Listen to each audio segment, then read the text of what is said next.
आशुतोष शशांक शेखर चंद्रमौलि चिदंबरम कोटि कोटि नमामि शंभो कोटि नमन दिगंबरम।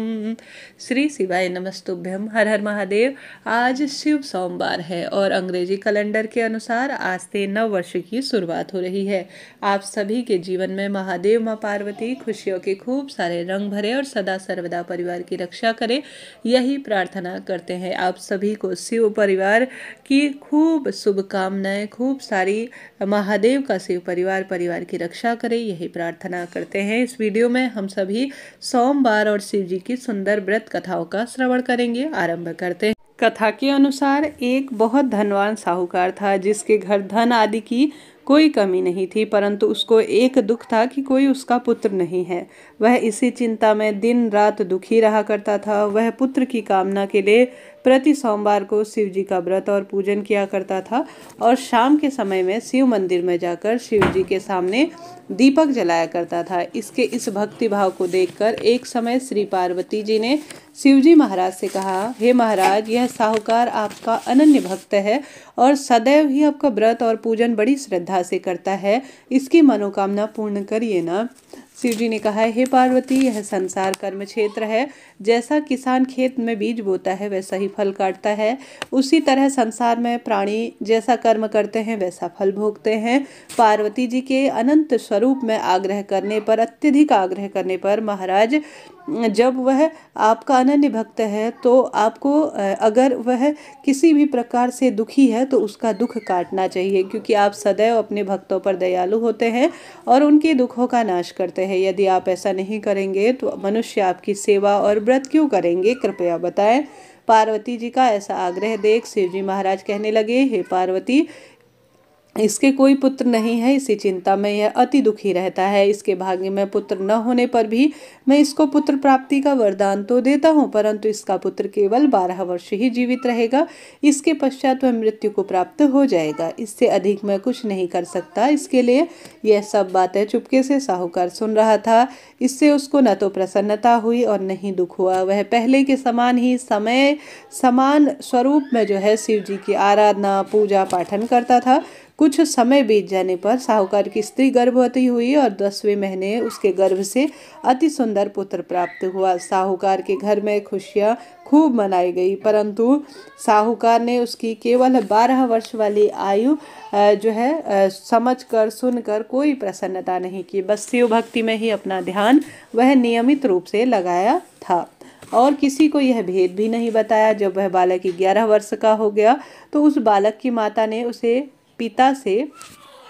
पिता से कहा कि अब यह विवाह योग्य हो गया है, इसका विवाह करवा देते हैं। तो साहूकार कहने लगे कि अभी मैं इसका विवाह नहीं कराऊंगा, अपने पुत्र को काशी में जो है पढ़ाई के लिए भेजूंगा। फिर साहूकार ने बालक के मामा को बुलाया, उसको थोड़ा सा धन देकर कहा कि तुम बालक को काशी पढ़ने के लिए ले जाओ। वहाँ रास्ते में जिस स्थान पर भी जाओ यज्ञ करना, हवन करना, ब्राह्मणों को भोजन कराना और दक्षिणा देते हुए जाना। वह दोनों मामा भांजे यज्ञ करते और ब्राह्मणों को भोजन कराते तथा दक्षिणा भी देते हुए जाते। रास्ते में उसको एक शहर पड़ा। उस शहर में राजा की कन्या का विवाह था, परंतु जो राजकुमार विवाह कराने के लिए आया था वह एक आंख से काना था। उसके पिता को इस बात की बड़ी चिंता हुई कि कहीं वर को देखकर कन्या के माता पिता विवाह में किसी प्रकार की अड़चन न पैदा कर दे। इस कारण जब उसने एक अति सुंदर जो सेठ का लड़का था उस पर उसकी नज़र पड़ी तो उसके मन में विचार आया कि क्यों ना जो वैवाहिक कार्य हैं उस लड़के से वर के रूप में काम चलाकर कर ले जाए। ऐसा विचार कर वर के जो मामा थे उनसे उसने बात की तो वह राजी हो गए। फिर उस लड़के को वर के कपड़े पहनाए, घोड़ी में चढ़ाया, दरवाजे पर ले गए और सब कार्य प्रसन्नतापूर्ण हो गए।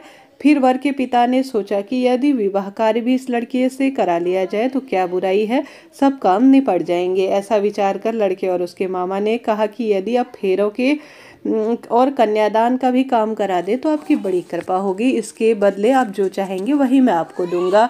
धन संपदा जो कहेंगे वह दूंगा, बस आप स्वीकार कर ले।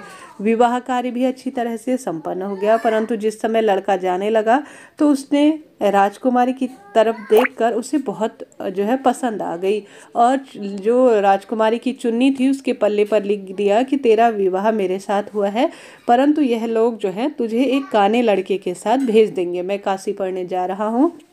लड़के के जाने के पश्चात राजकुमारी ने जब अपनी चुन्नी की तरफ ऐसा लिखा हुआ देखा तो उसने काने राजकुमार से विवाह में जाने के लिए मना कर दिया और कहा कि यह मेरा पति नहीं है, मेरा विवाह इसके साथ नहीं हुआ है, इसके साथ मेरा विवाह हुआ है वह जो है काशी पढ़ने गया है। राजकुमारी के माता पिता ने सारी बात को पता किया तो यह सत्य हुआ।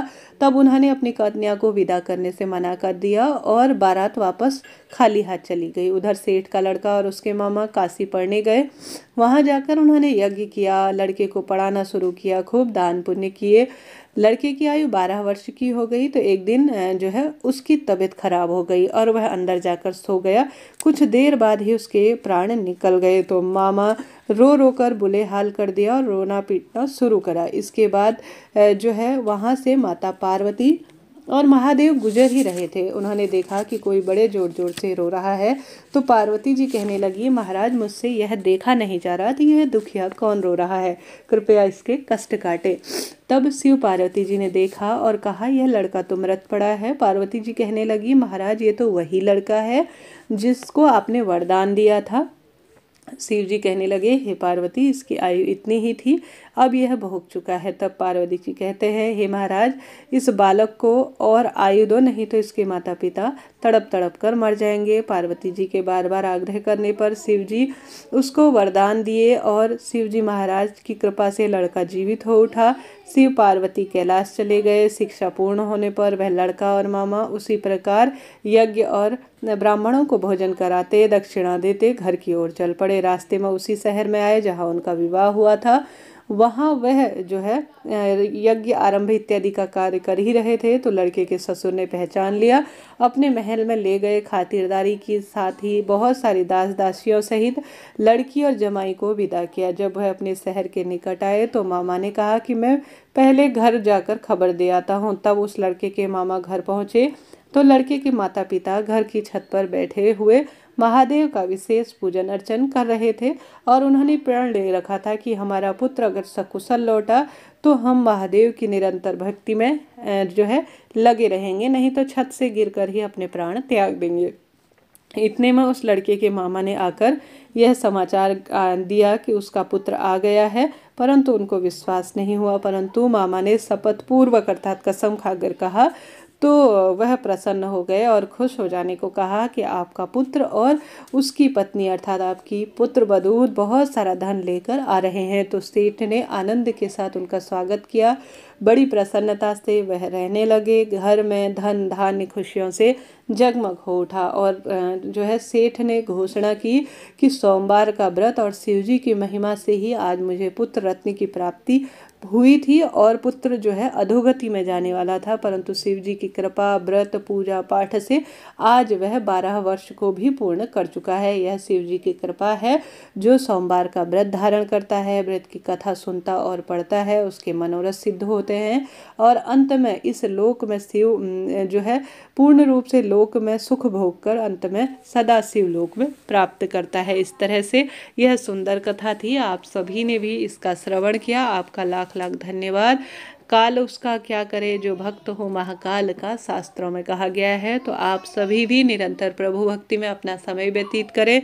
महादेव निश्चित ही खुशियों से झोली भरेंगे। नववर्ष आपके लिए शुभ हो, मंगलमय हो, यही प्रार्थना करते हैं। हर हर महादेव।